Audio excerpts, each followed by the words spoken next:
سلام كمي توعلو كبرات تخاتلتنا لومي 18 قنبت 2026 علتاو زينات حيزلكم متيلخو فلماغين ارستاتو السافانا دحري كاب RSF مفنجالو نمجمريا غزي ناب كارتم دحر متاو نفلم اوان مغلص هيبو حزب تግራይ ንጉዳይ ባዕሉ ናይ ምምሕዳር ዘይጋስ ሙሉእ መሰሉ ደጊሙ ከረጋግጽ ምኻሉ ዝተባባዕ ተግባር ይክብል ብሄራዊ ግንባር ሓርነት ሲዳማ ገሊጹ ጉጅለ ሕወሓት ንውዕል ፕሪቶሪያ ብምፍራስ ንህዝቢ ትግራይ ናብ ሓደጋ የቃልዑ ከም ዘሎ ተገሊጹ ኣሜሪካን ሕብራት ኢማራት ዓረብ ኣብ ኩናት ኢራን ብዕቱብ ክትሳተፍን ሓንቲ ካብተን ኣብ ወሽመጥ ሄርሞዝ ዝርከባ ደሴታት ኢራን ክትቆጻጸርን ተተባብዓላ ተባሂሉ ኣብ ከተማ ሽረ እንዳስላሴ ኣብ ዝርከብ መፈተሽ ነውጣ 130 ጥይት ከላሽንን ሽጉጥን F1 ቦምባን ሒዙ ከሃድም ዝፈተም ውልቀ ሰብ ኣብ ትሕቲ ቀይዲ ከም ዝኣተወ ፖሊስ ከተማ ኣፍሊጡ ክቡራት ተኸታተልትና ኣርእስተ ዜና ክሰምዑ ጸኒሖም ዝርዝራት ሒዝልኩም ክምለስ መሳይ ጽንሑ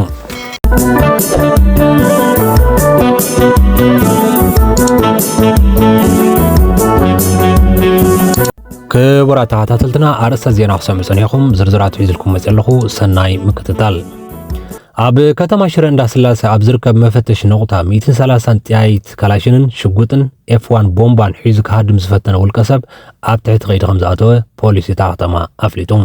ብኻልእ ዜና ኣብታ ከተማ ዝተፈላለዩ ጸፋር ተጠቒሞም ዝተባሃሉ ውልቀ ሰባት ኣብ ትሕቲ ቀይዲ ምእታዎም ድማ ፖሊስ ገሊጹሎም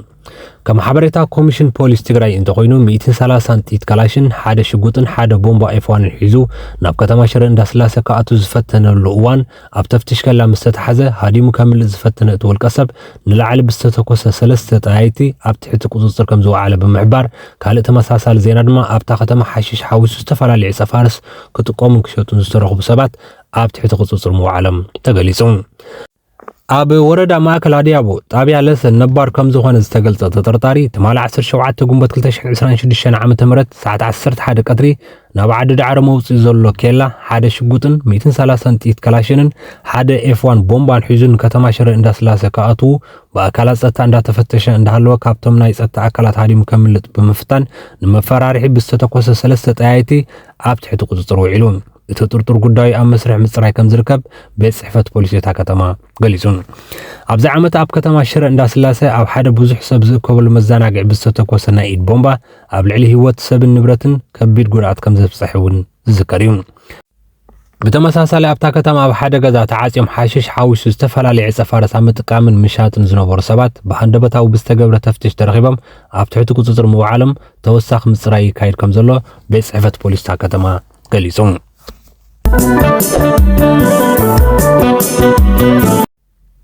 السافانا دحر كاب RSF مفنجالو نمجمريا غزي ناب كارتوم دحر موتاو نفلم اوان مغلص يهبو السافانا نتمليشا RSF اوشت نمبتان زغل مدباتن سلطن كم زلو بمغلاص اب غون سراويت منግስት ሱዳን ኮይኑ ክዋጋ ደሉ ምዃኑ አረጋግጾም አልሳቫና ካፕትናይ ሞት ፍሪጅ ክብል ዝገለጾ ናይ ቅትለት ፈተነ ካብ ሕመቲ ዝተዋሃበ ትእዛዝ ከም ዘምለጠ በመግላጽ ንሱ ይመርሕ ዝነበረ ዕጡ ጉጅለ ሕመቲ ብኢማራት ዓረብን ብስርዓት አብይ አሕመድን ከም ዝድገፍን ኣብ ኢትዮጵያ ድማ ስሩዕ መሰልጠን ካምፕ ኮነ ናይ ሕክምናዊ ማዕስከራት ከም ዘለዎ በመቅላዕ ብፍላይ ድማ ምስ መንግስት ኢትዮጵያ ወግዓው ዝኾነ ብምስጥር ዝተከተመ ውዕል ከም ዘለዎ አቃሊዑ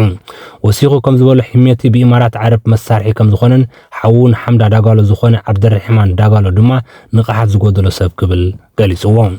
بتوسخون حميت بسنك زاءته وشتاو قلولاو بزحات العلوات أزازتن حلفتن كم زقتلن كم زجوين زحبره يطلع علواي أزاز النبر عطق حميتي قال مرحة عطق وجل دما بنفارة إثيوبيا تطعينهم كم استوزدن عابي كم زلو دهايم كم زي فلتن قال يسلم إتي كابهابتي عطق وجل قلت فدقف زغن حج قريفو مستفلي العلواي أزازي علي رازق الله ويدما السافانا أبكارتم ذهب وغازيت أو مجلسي إتحيل زكايدو زلو كله حجراو مدب كم زيبلون بسرعة أب أحمدن إمارات عربن كم زمرحن كم زموالن ون قال يسلم እዚ ኩናት እዚ ብህርፋን ስልጣንን ሓይሊ ገንዘብን ዝመጽእ ጽልዋ ዝወለዶ ግጭት እምበር ሃገራዊ ዕላማ ከም ዘይብሉ ብምግላጽ ንገለ ውሕዳት መራሕቲ ናይቲ ዕጡቅ ጉጅለ ረብሓ ተባሂሉ ብዙሕ ሰብን ህይወትን ንብረትን ሃገር ይጠፍእ ብምህላው ብድሌት ጠንጢንዎ ከም ዝመጸ ኣረድዩ ነቲ ገዲፉ ድመጽ ዕጡቅ ጉጅለ ሒመትን ንምብታን ድማ ቀሊል ስለዝኾነ ኣብ ቀረባ እዋን ከም ዝበትኖ ፈኪሮሎም አልሳባና ወሲኹ ምክትል መራሒ ዕጡቅ ጉጅለ ወሃብቲ ቁልጡፍ ደገፍ ዓብድርሕማን ዳጋሎ ክሳብ መወዳእታ ወርሒ ሰነ ኢዱ ክህብ ከም ዝኽእል ትፅቢት ከም ዘለዎ ሓቢሩ ነዚ ንምፍጻም ድማ ኩሉ ዓይነት መስዋዕትን ቃልስን ከም ዘካየድ ብምግላጽ እዚ ተገይሩ ድማ ሃገሩ ሱዳን እፎይታ ከም ትረክብ ኣረድዩ መራሒ ዕጡቅ ጉጅለ መሐመድ ሐምዳ ዳጋሎ ሕሜቲ ኣብ ቀዳሞት መዓልታት ናይቲ ኩናት ኣብ ከባቢ ማእከላይ እዚ ዝነበረ ሰራዊት ከም ዝቆሰለ ዝገለጸ አልሳባና ክሳብ ሕጂ ድማ ካብ ሳዕቤን ናይቲ መጉዳእቲ ከም ዘይሓወየን ኣብ አዲስ አበባ ይሕከም ከም ዘለን አረጋግጹ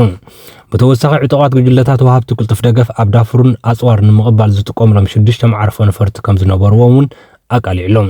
ዓብድርሕማን ዳጋሎ ንኹሉ ከም ሓደጋ ዝርኦም ወይ ከዓ የስጉንዮም ዝበሎም ብርክት ዝበሉ ኣባላት ዕጡቅ ጉጅለ ከም ዝቐተለውን ሓቢሮም አልሳቫና ኣብ መወዳእታ ዝበለካ ዕጡቅ ጉጅለ ማልሻ ጃንጃዊት ንተቃወምቲ እቲ ኩናት ዝኾኑ ሰባት ናይ ምቕንጻል ስጉምትታት ከም ዝወሰደን ንመራሕቲ ቀቢላታት ድማ ኣብ ውግእ ክሳተፉ ከም ዘገደዶም ብምሕባር መሳርሒ ሕመቲ ኣብ ቀረባ እዋን ከም ዝበታትኖ ብምሉእ እምነት ገሊጹሎም ህዝቢ ትግራይ ጉዳያቱ ባዕሉ ምምሕዳር ዘይገሃስ ሙሉእ መሰሉ ደጊሙ ከረጋግጽ ምሳሉ ዝተባባዕ ተግባር ክብል ብሄራዊ ግንባር ሓርነት ሲዳማ ገሊጹ ህዝቢ ትግራይ ተወንዚፉ ዝጸንሕ መግለጺ ልዕላውነቱ ዝኾነ ቤት ምኽሪ ደጊሙ ናብ ስራሕ ክምለስ ዝወሰኑ ተግባራዊ ስግምቲ ምጅማሩ ሲዒቡ ብሄራዊ ግንባር ሓርነት ሲዳማ ኣብ ዘውፅኦ መግለጺ ዝናኣድን ዝድገፍን ውሳነ ክብል ገሊጹዎም ኣብ ኣሕመድ ካብ መጀመርታ ስልጣን ካብ ዝሕጅ ጀሚሩ ነቲ ሕጂ ኣብታ ሃገር ዘሎ ሕገ መንግስቲ ኣብ ምትካል ዓቢ ግደ ኣብ ልዕሊ ዝተጻወተ ህዝብን ፖለቲካዊ ውድብን ሕወሓት ካብ ስሩ ንምጥፋእ ሓሲቡ ብተግባር ወፊሩን እዩ ዝበለ እቲ ግንባር ይኹን እምበር ሳላ ተሪር መኸተን ጅግንነትን ህዝቢ ትግራይ በሪዕኑ ናብ ዝብርክ ዝምብጽሑ ዝናኣድን ዝተባባዕን ተግባር እዩ ኢሉሎም ይኹን እምበር ኣብ ልዕሊ ህዝቢ ትግራይ ዝተፈጸመ ዘራያት ዘካተተ ጀኖሳይዳዊ ኩናት ከቢድ ሃስያ ኣብጽሑ እዩ ዝበለ ኮይኑ እቲ ግንባር ነቲ ኣብ ልዕሊ ህዝቢ ትግራይ ዝበጽሐ ሃስያ ንምኽሓስ ከዓ ኣብ ልዕሊ ስርዓት ኣብ ኣሕመድ ዝውሰድ ስጉምቲ ምዃኑ ብምግላጽ ነዚ ስርዓት እዚ ንምጥፋእን ንምስዓርን ኩሎም ኣብ ውሽጢ ዓዲ ኮይኖም ዝቃለሱ ሓይልታት ከሓብሩ ይግባእ ኢሉ ብሰንኪቲ ኣብ ልዕሊ ትግራይ ዝተፈጸመ ዘራያት ዘካተተ ጽንተታዊ ኩናት ሚልዮናት ካብ መረቦቶም ተመዛቢሎም ዝኸፍአ ኩነታት ይርከብሉ ዝበለ ብሄራዊ ግንባር ሓርነት ሲዳማ ይኹን እምበር ስርዓት ኣብ ኣሕመድ ሕጂ እውን ዝጀመሮ ጽንተታዊ ኩናት ብኻልእ መንገዲ ካብ ምቕጻል ደው ከም ዘይበለ ብዝተፈላለዩ ተግባራት ጽንተት እናፈጸመ ከም ዝርከብ እቲ ግንባር ኣብ መግለጺኡ ጠቒሱሎም ኣብ ትግራይ ተወንዚፉ ዝጸንሐ ቤት ምኽሪ ናብ ስሩሑ ምምላሱ ዝተፈላለዩ ሓሳባት ክለዓል ንሰምዕ ኣለና ዝበለ እቲ ግንባር ኮይኑ ግና ኣብ ፕሪቶርያ ዝተኸተመ ድምፂ ጥኢት ካብ ምህዳእ ሓሊፉ ነቲ ቀንዲ ክፍጸም ዝግብኦም ተግባራት እቲ ውዕል ክፍጸም ዘይምኽኣሉ ሚልዮናት ተጋሩ ኣብ ግዝያዊ ምዕቃቢ ሓሳረ መከሮም ይርእዩ ኣለዉ ኢሉ ኣቐዲሙ እውን ብዝተፈላለዩ ምስምስ ኣብ ልዕሊ ትግራይ ዝተፈጸመ እውጅ ጽንተታዊ ኩናት ብዝተወደበን ዝተዋደደን መገዲ ብስርዓት ኣብ ኣሕመድ እዩ ተፈጺሙ ሕጂ እውን ኣብ ዝተፈላለዩ ከባቢታትን ብሄራትን እዩ ዝቕጽል ዘሎ ዝበለ ኮይኑ እቲ ግንባር ህዝቢ ትግራይ ጉዳዩ ንምምሕዳሩ ዘይገሃስ መሰሉ ዳግም ከረጋግጽ ምኽኣሉ መሰሉ እዩ ኢሉ ከም ዝኣምን ከም ዝድግፎን እቲ ግንባር ኣብ መግለጺኡ ኣፍሊጡሎም ጉጅለ ሕወሓት ንውዕል ፕሪቶርያ ብምፍራስ ንህዝቢ ትግራይ ናብ ሓደጋ የቃልዑ ከም ዘሎ ተገሊጹ ኣብ አዲስ አበባ ከይዶም ስርዓት ብልጽግና ካብ ዝተሻረኹ ሓደ ዝኾነ ኣቶ ስዩም ዮሐንስ ዝተባሃለ ተንታንቲ ፖለቲካ ንውድብ ሕወሓት ጉጅለ ሕወሓት ነበር ኢሉ ብምጽዋዕ ንውዕል ሰላም ፕሪቶርያ ብወግዕ ብምፍራስ ንህዝቢ ትግራይ ናብ ሓደጋን ዝኸፈአን የቃልዑ ከም ዘሎ ገሊጹ ኣብ ሲቪክ ማሕበር ናይ ኣድቮካሲ ዋና ዳይሬክተርን ፖለቲካዊ ተንታንን ዝኾነ ኣቶ ስዩም ዮሐንስ ከም ዝገለጾ ጉጅለ ሕወሓት ነበር ካብ መጀመርታ እውን ነቲ ናይ ፕሪቶርያ ውዕል ሰላም ዝተቐበሎ ናይ ሰላም ድሌት ስለ ዝነበሮ ዘይኮነስ ግዜ ንምዕዳግ ዝተጠቀመሉ ስልቲ እዩ ኢሉ እቲ ጉጅለ ነቲ ዝተፈረመ ውዕል ሰላም ፕሪቶርያ ብተግባር ብምፍራስ ንህዝቢ ትግራይ ዳግማይ ናብ ሞትን ህልቀትን ዝዕድም ሓደገኛ ስጉምቲ ይወስድ ከም ዘሎ እቲ ንነብሱ ከም ተንታን ፖለቲካ ገይሩ ዝቆጽር ደጋፊ በዓል ጌታቸው ረዳ ዝምራሕ ውድብ ስምረት ዝኾነ ኣቶ ስዩም ዮሐንስ ገሊጹ ሕጂ እቲ ጉጅለ ብዝኽተሎ ዘሎ ኣካይዳ ኣብ ትግራይ ስርዓት ኣልቦነት ንኽነግስ ሕገ መንግስታዊ ስርዓት ኣብ ሓደጋ ንኽወድቕ ይግበር ኣሎ ዝበለ ኣቶ ስዩም ጉጅለ ሕወሓት ነበር ህዝቢ ዝበሎም ውልቀ ሰባት ካብ ውሽጦም ጥራይ ዝነቐለ ተልእኾ ዝፍጽሙ ካድረታት እምበር ብሓፈሻዊ ህዝቢ ትግራይ ከም ዘይውክል ብምግላጽ እቲ ጉጅለ ንምሁራት ተቃወምቲ ውድባት ሲቪክ ማሕበራትን ከም ዘይሳተፋ ብምግባር ንህዝቢ ትግራይ ጅሆ ሒዙ ኣብ ውሳነታት ከይሳተፍ ዓፊንዎ ይርከብ ክብል ገሊጹ ህዝቢ ትግራይ ኣብ ታሪኽ ጉጅለ ሕወሓት ነበር ኣብ ውሳነታት ተሳታፊ ኮይኑ ከም ዘይፈልጥን ኩሉ ግዜ ዝዕደም ኣብ ኩናትን ሞትን ጥራሕ ከም ዝኾነ ዝገለጸ እቲ ተንታኒ ፖለቲካዊ ባህል ምሁር ሕጂ እቲ ጉጅለ ዝኽተሉ ዘሎ ፖለቲካዊ ሽርዒ ንዓለም ንምትላል ዝዓለመ ምዃኑ ገሊጹ ከም ሓሳብ ኣቶ ስዩም ውዕል ሰላም ፕሪቶርያ ተግባራት ጉጅለ ሕወሓት ነበር ይፈርስ ብምህላው እዚ ድማ ኣብ ልዕሊ ህዝቢ ትግራይ ከቢድ ኣሉታዊ ሳዕብን ከውርድ ይኽእል ኢሉ ከም ዝኣምንን እቲ ቅድሚ ውዕል ሰላም ፕሪቶርያ ዝነበረ ሞትን ስንክልናን ዕንወትን ዳግማይ ንኽመጽእ ዝዕድም ሓደገኛ ኩነታት ይፍጠር ከም ዘሎ ኣጠንቂቑ